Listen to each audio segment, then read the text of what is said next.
Мен бірінші рет енді 25 жылдай орыс арасында жүріп, одан да көп шығар, қазақтың мынау қонақшылығын көрдім.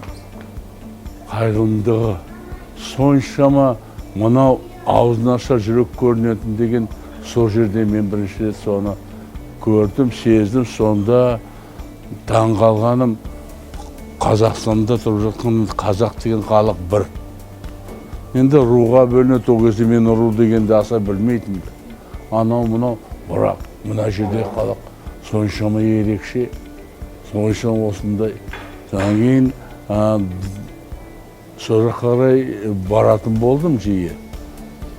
Шымкент қаласының тұрғындарының біраз ерекшелігі бар.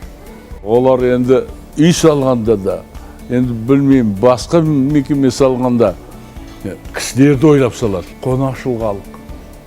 Ол жақ деген енді қонақ бір 500 адамдай жиналмаса, олардың көңілі түсіп қалады. Шымкент қайырымды қала.